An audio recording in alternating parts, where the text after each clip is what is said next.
This video was made possible thanks to Olafly, offering unlimited data for your next trip in seconds. More on that in a moment. These are articles over the last few days.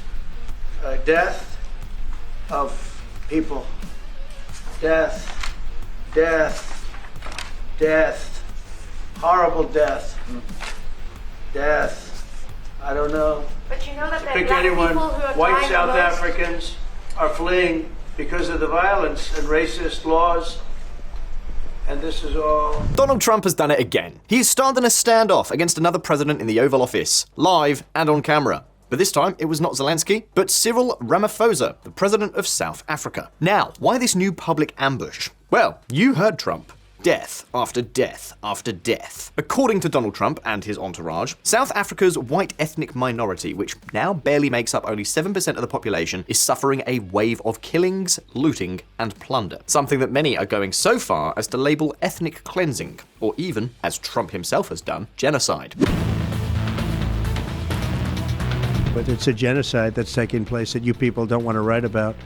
But it's a terrible thing that's taking place, and farmers are being killed. They happen to be white, but whether they're white or black makes no difference to me. But white farmers are being brutally killed, and their land is being confiscated in South Africa. And the newspapers and the media, television media, doesn't even talk about it. VisualPolitik community, the discussion between Trump and the South African president was acrimonious and, at times, surreal. The American president even ordered the lights to be turned off in order to project a video in the middle of the Oval Office. A video to show the South African president what is happening to whites in his own country. Excuse me, turn the lights down. Turn the lights down. And just put this on. It's right behind you. There's nothing this parliament can do, with or without you. People are going to occupy land. We require no permission from you, from the president, from no one. We don't care. We can do whatever you want to do. Who are you to tell us whether we can occupy land or not? These are burial sites right here.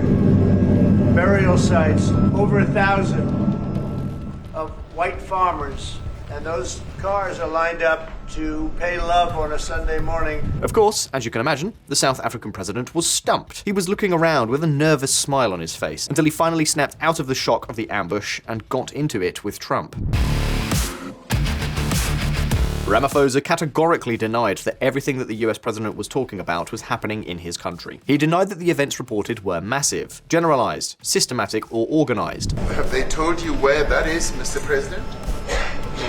No, I'd like to know where that is, because this I've never seen. But you do allow them to take land. No. You do allow them to take land. Nobody can And then take when land. they take the land, they kill the white farmer. And when they kill the white farmer, nothing happens to them. No, there is Nothing happens to There them. is criminality in our country. People who do get killed, unfortunately through criminal activity, are not only white people. Majority of them are black people. And we have now The farmers aren't utilized. black. The farmers are not black. Of course, this blaming common crime, or saying that there are more black victims than white, which of course makes perfect sense given their presence in the population, was not enough to reassure Trump. Because in fact, the US president is so convinced that white South Africans are being persecuted that he has even begun giving refugee status in the United States to whites who pack their bags to leave South Africa. White South Africans arrive in the U.S. as refugees, protected under Trump's carve-out. Yes, while Trump has stopped asylum claims dead in their tracks, he has instead opened up a fast track for white South Africans to become refugees so they can resettle in the United States. So far, only 59 have taken advantage of this strategy. In other words, for the moment, the move is cosmetic. But obviously, it sends a message that we cannot overlook. Trump's immigration policy has taken on yet another dimension. Because for many analysts, what began as a concern exclusively for security and the national economy is now also somehow incorporating what we could describe as a certain racial component. Think about it. Why white South Africans, but not Venezuelans, Nicaraguans, or Iranians? Why not apply the same criteria to other minorities that may be being persecuted in other parts of the world? The truth, well, there is debate. In any case, the question is all this justified? Is Trump really saving the lives of persecuted South Africans fleeing genocide? Well, we'll look at that in detail in just a moment. But as you can imagine, the South African authorities did not like this at all. before his awkward meeting with Trump, Ramaphosa already asserted that his country was not deliberately persecuting the white population. The South African president has been emphatic in saying that the idea of white genocide is completely false. And of course, as has become the norm, Trump has been fed images and news that were not from South Africa, and that in some cases were even staged. In other words, they were not real. The president claimed he was showing footage of a mass burial site of over 1,000 slain white farmers in an off-the-rails Oval Office meeting on Wednesday. It was actually just a memorial service. Be that as it may, with this move, Trump has brought the plight of whites in South Africa back into full global attention. But let's see, is there really a genocide going on against the white minority in South Africa? What exactly is happening? And why has Trump publicly confronted the South African leader? These are the key questions that we're going to answer in this video. Stay tuned. But before we dive in, let's talk about a common challenge when traveling abroad. How do we navigate new places, handle language barriers, find the best local spots, or stay in touch with family and work while traveling? Simple. We rely on our smartphones, but without internet access, a phone is like a car without fuel. It won't take you anywhere. That's why having a reliable connection is a must. At VisualPolitik, we've already found the perfect solution: Olafly. Forget expensive roaming fees. Olafly offers an easy, hassle-free way to stay connected abroad. Thanks to Olafly's eSIM, you can skip the hassle of swapping out your physical SIM card, eliminating the risk of losing it. Instead, you get seamless connectivity in over 200 destinations with unlimited data, so you won't have to rely on spotty Wi-Fi or expensive hidden costs. It's incredibly easy. First, visit their app or website and choose the plan that suits your needs. Second, install the international eSIM instantly via QR code or directly through the app. And that's it. You're ready to explore, contact your accommodation, or share your experiences with family and friends. With Olafly's unlimited data eSIMs, staying connected while traveling has never been easier. Check the link in the description to get a 5% discount on any plan and destination with your next purchase. And now, back to our topic. True, in part. The Trump administration's accusations of genocide against South Africa are something new. But what is not is Trump lambasting this country for allegedly persecuting whites. In fact, this is something that goes back a long way. Back in his first presidency, he did so, and already in the early stages of his second term, his government was back to business as usual.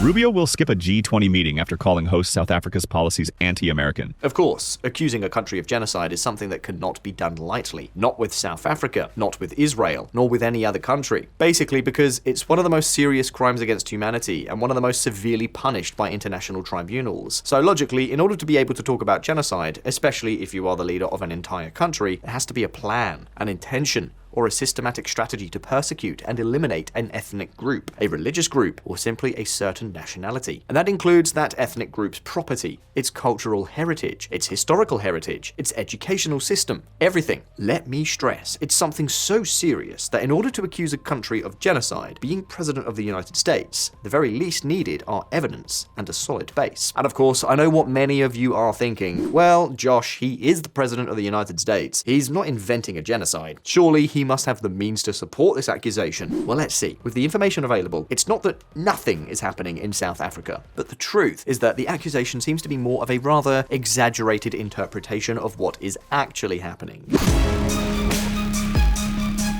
You see, yes, it is true, every year farmers and landowners are killed in South Africa. And yes, most of them are white, but for one simple reason: the white minority owns almost all the land in the country. To give you an idea, while whites make up only 7% of the population, today they own almost 75% of all agricultural land. By comparison, the black majority, which accounts for 82% of South Africa's 63 million people, owns just over 4% of the farmland. And so, the fact that the majority of farmers and landowners killed in South Africa are white may simply be because there are many more white landowners. So terrible, but so straightforward. Now, I'm not saying that this isn't serious or that we should look the other way or anything of the sort. But before jumping to conclusions, we need to know what exactly is going on and why. And so the question is, why are these murders occurring?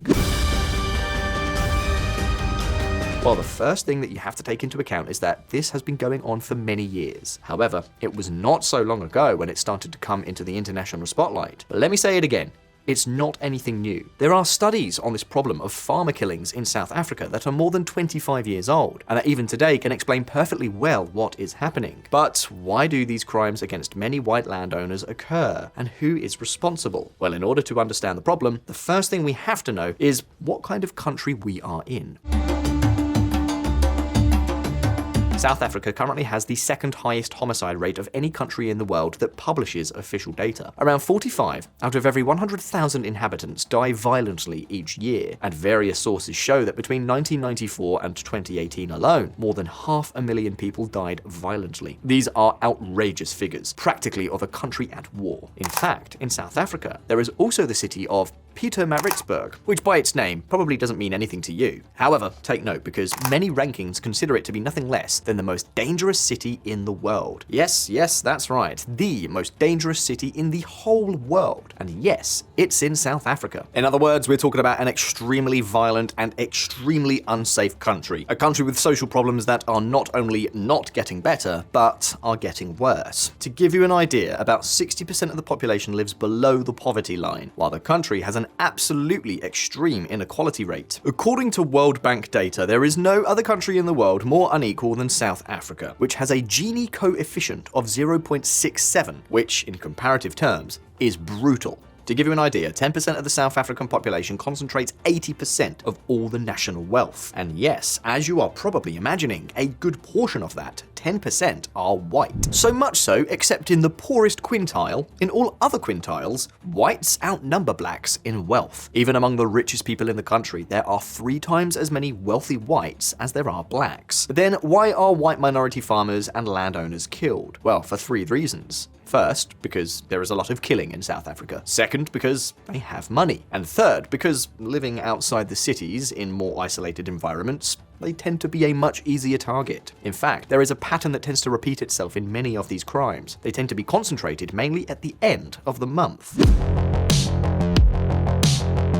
And the reason is an unusual one. Criminals know that when the month ends, there is more money in farmers' houses, because that is basically when they have it ready to pay their workers. Now, there's one thing that is quite strange in these murders, and that is that the modus operandi is not that of a common crime. Many of these murders are truly sadistic. They kill the landowners, their wives, and sometimes the entire family. In many cases, before killing them, they sexually assault them, and then even strip them of their body parts. In other words, these are vicious crimes that do not fit in with a simple robbery for economic reasons. And here is where we come to one last crucial thing you need to know. Most of these crimes are carried out in groups by drunk or drugged individuals who know that nothing will happen to them. Why? Because the chaos that this country has become also affects the police and the justice system.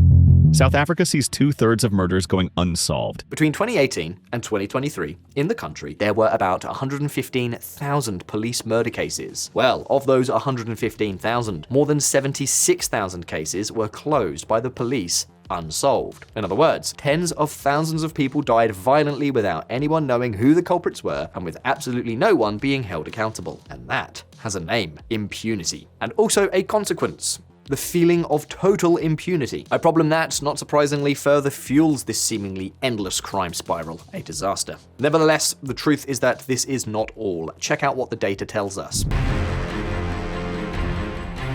The available data show that not only are farm murders very low compared to the total number of violent deaths, but they have not increased for at least 5 years. Furthermore, if genocide were really taking place, the rate of white deaths would typically be much higher than that of black deaths, wouldn't it? This is not the case. As we've already told you, whites represent about 7% of the population, but account for only 2% of the victims of violent deaths, which, to be honest, doesn't seem to fit with the idea of genocide.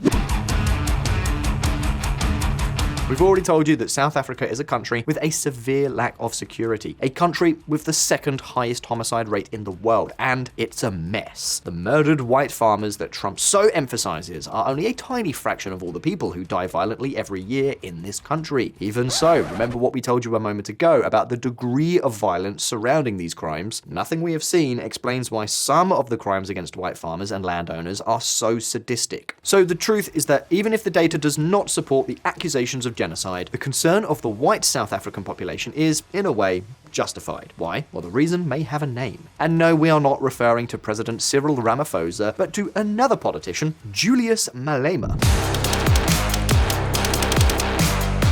Many of you have likely never heard this name, but in South Africa, he is surely the most controversial politician in the country. Julius Malema is a member of the National Assembly, leader of the Economic Freedom Fighters Party, and a textbook populist. This guy represents everything that many in the world believed was in decline in Africa: Marxism, anti-capitalism, anti-imperialism. In fact, since Malema founded his party, he hasn't stopped calling for the nationalization of the mines and the banks. And yes, you guessed it, also the massive expropriation of the lands belonging to the white population. But this guy also represents something else: black nationalism. What's more, this guy seems to be reviving what Mandela fought so hard to eradicate: racial division and intergroup hatred. It's even common for him to sing a specific song at all his rallies, one that always sets off all the alarms. Kiss the poor, the farmer. Kiss the poor, the farmer. This person you've just seen is Malema himself, singing a song that, in many countries, would lead him directly to jail. Yet, in South Africa, this song has been sung for decades without any problem, even in crowded stadiums, as you can see. And what's even worse, lo and behold, in 2022, the Equality Court ruled that the chant does not constitute hate speech. The reason? Supposedly because it was a cry of struggle against apartheid. The reality, it might have been at the time, but now it's becoming a double-edged sword. Figures like Malema are politically capitalizing on the country's disastrous situation, blaming all its ills on whites, and radicalizing a section of the population. And pay attention, because politically this is a strategy that is working for him. In 2014, when Malema ran for the first time in the elections, his party got 6%. Well, in last year's elections, he already managed to get 11% of the electorate. And do you know what the problem is? That when you reach more and more people with a violent message against a very specific group of people, there are more and more chances that the criminals will feel legitimized. But VisualPolitik community, we are still missing something. And that something is a new law by the Ramaphosa government that has only made things worse. Earlier this year, South Africa passed a highly controversial law. South African president signs controversial land seizure law. Indeed, the president passed the so-called Expropriation Act. And this came as a shock to many. How could South Africa, the most advanced country in continental Africa, do such a thing? Well, you see, this law was passed to supposedly redress the inequality in land tenure that was the result of apartheid. And the fact is that, as we told you earlier, 7% of whites own almost 3/4 of all private farmland. And that is a problem.